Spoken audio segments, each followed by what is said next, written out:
एक रोज एकता का मन बिल्कुल नहीं लग रहा था और वो अपनी सास विनीता से कहती है, मम्मी जी कहीं चले क्या, मेरा मन नहीं लग रहा है, दिन भर खाना खाना, कितना खाना पीना बनाऊं।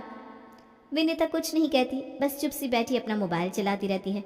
विनीता से कोई जवाब ना आने पर एकता उसे हिलाकर कहती है, मम्मी जी आप सुन रही हो, कहीं चलते ना, थोड़ा घूम फिर कर आते हैं, बहुत दिन से घर में बैठे बैठे बोर हो गई हूँ मैं।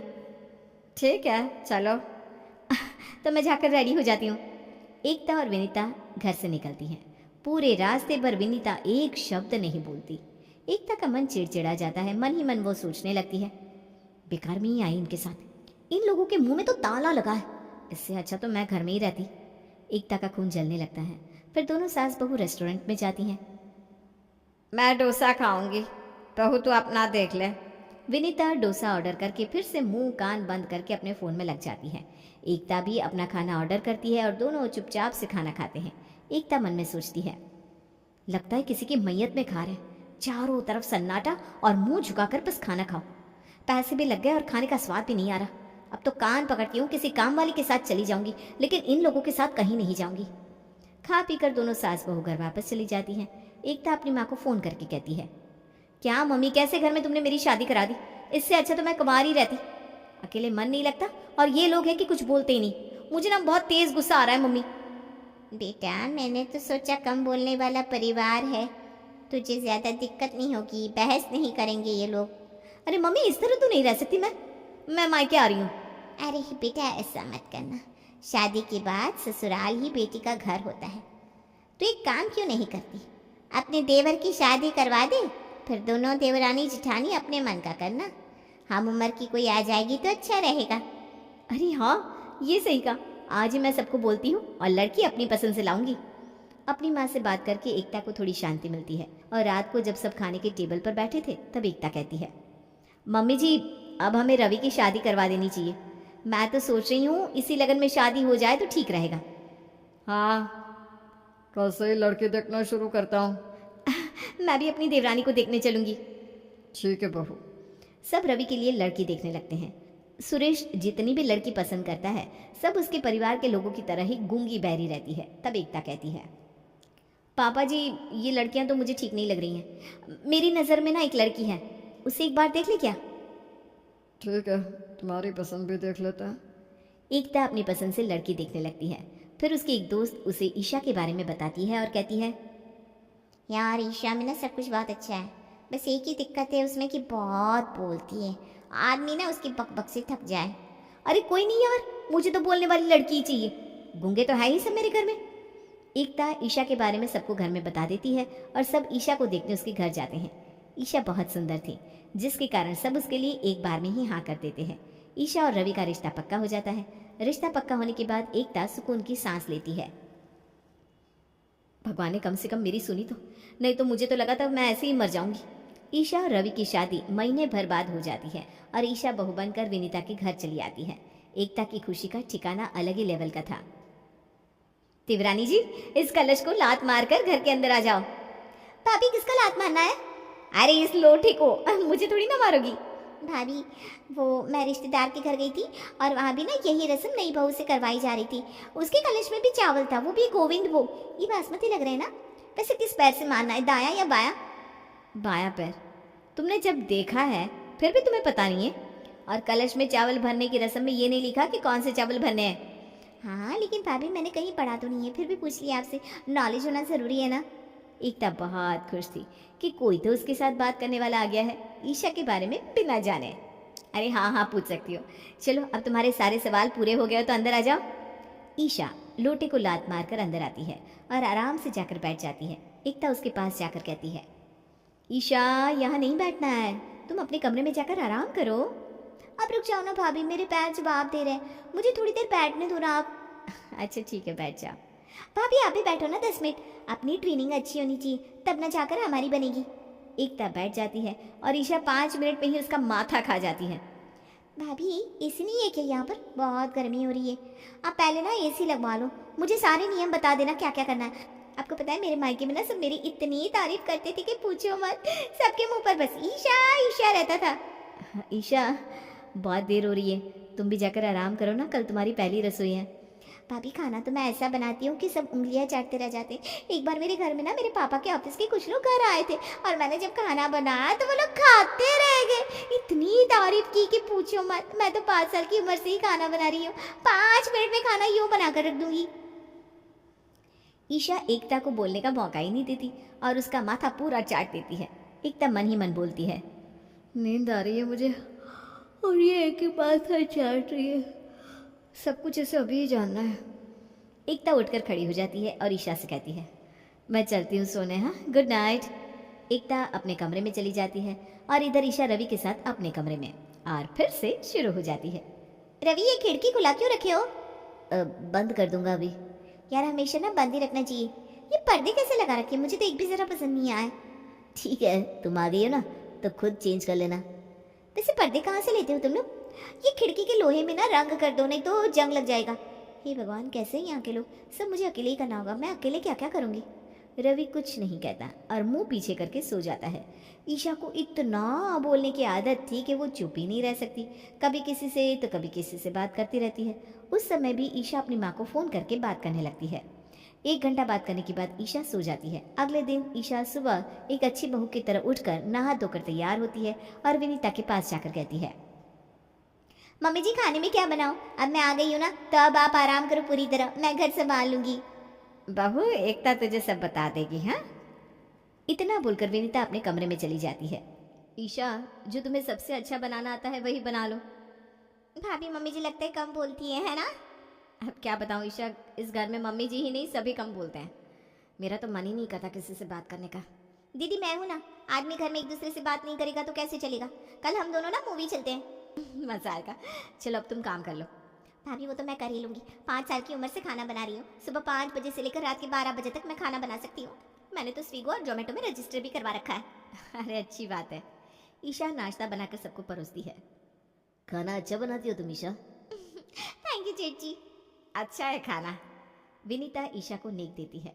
Mummy ji thank you. सबको अपनी अपनी पसंद बता दो, मैं सबकी पसंद का खाना बनाऊंगी। पापा जी आपको क्या पसंद है? बहू मैं तो कुछ भी खा लेता हूँ। मैं चाइनीज खाता हूँ। मैं भी। मैं तो जो बनता है वही खा लेती हूँ। तो मैं दोपहर में क्या बनाऊँ? ईशा तुम कुलचे बना लो। भाभी कुलचे कुछ ज्यादा भारी नहीं हो जाएंगी? अभी भी तेल तेल खाया फिर वापस से तेल। अच्छा ठीक है, तो दाल चावल बना लो। नहीं नहीं नहीं, दाल चावल बहुत प्लेन हो जाएगा।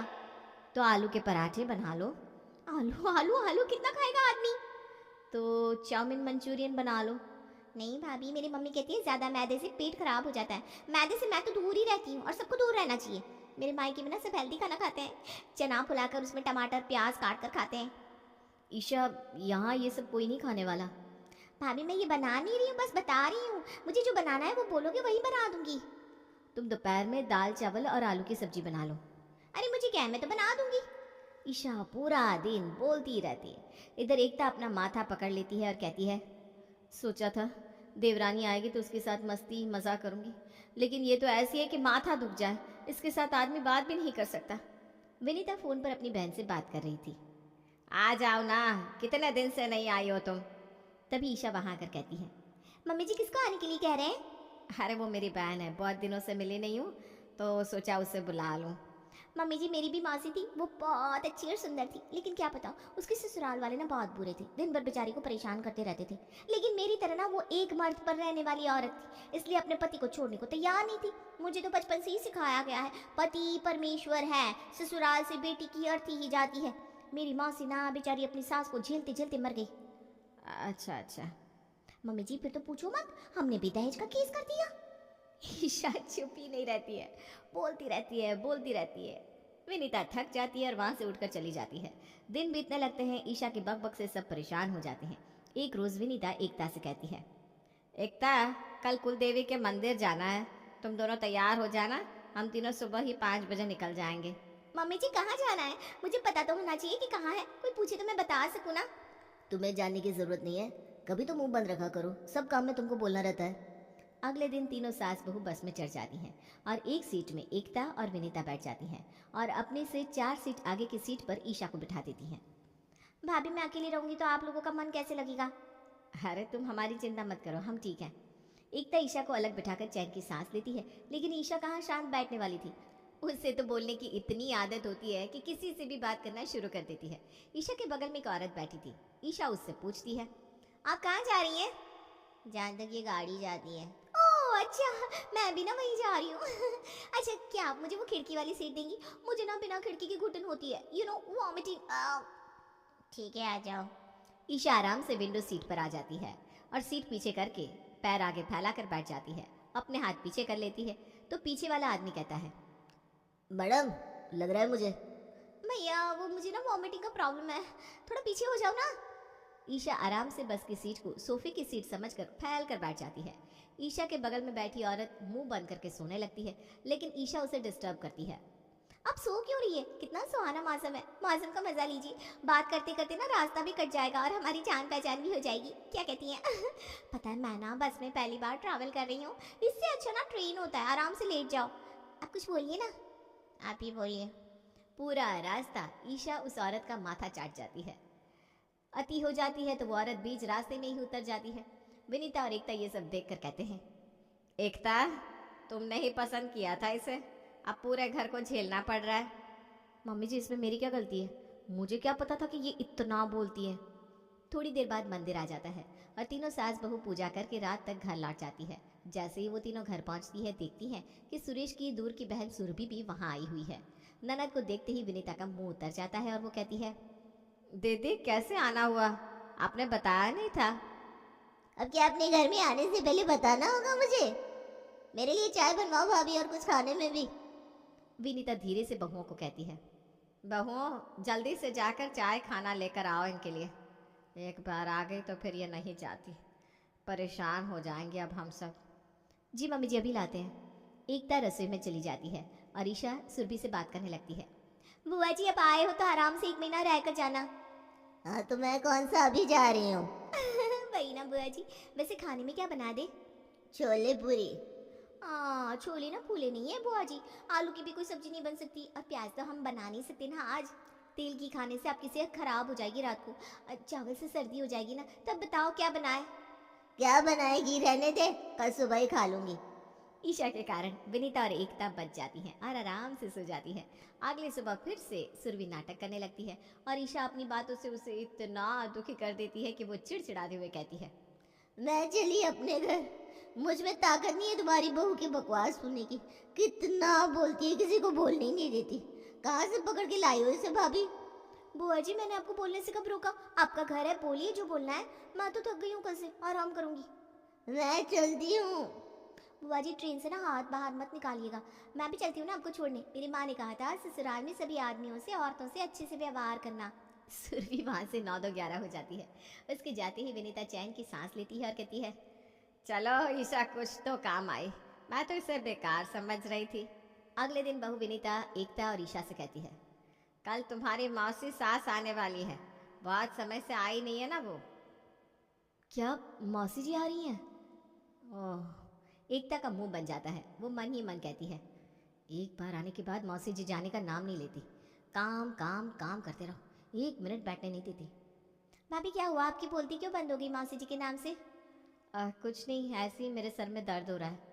मौसी के आने की टेंशन में एकता रात भर सोती नहीं। अगले दिन विनीता की बहन शीतल उसके घर आती है। शीतल को देखकर विनीता के चेहरे पर खुशी आ जाती है और कहती है, अच्छा हुआ तुम आ गए। दीदी अब बहुओं से सेवा लेने के लिए आना ही पड़ा, अब तो ईशा भी है, काम करवाना होगा ना उससे भी। हाँ हाँ मौसी जी बिल्कुल आपका ही घर है। एक तो मेरा बैग अंदर रख दो और मेरे लिए चाय बना दो। ईशा बहू थोड़े मेरे पैर दबा दो, बहुत दुख रहे हैं। जी मौसी जी। ईशा शीतल के पैर दबाने लगती है और कहती है, मौसी जी आपकी यहाँ मॉल है ना बहुत बड़ा, मैंने सुना है मम्मी जी से, यहाँ तो घूमने लायक एक भी जगह नहीं है, फिर भी पता नहीं यहाँ क्यों आते हैं लोग। पता है मौसी जी मेरी भी मौसी थी, वो भी ना बहुत सुंदर थी। बस बहू ये मैंने बहुत बार सुना है, शीतल अभी आई है, बैठने देना उसे शांति से। मम्मी जी मौसी जी को तो पता ही नहीं है ना। अरे कोई जरूरत नहीं है बताने की। शीतल चाय पीकर नहा धो लेती है, फिर खा पीकर शीतल कहती है, दीदी चलिए रात को हम बाहर चलते हैं, बहुआ तैयार हो जाना थोड़ी देर में।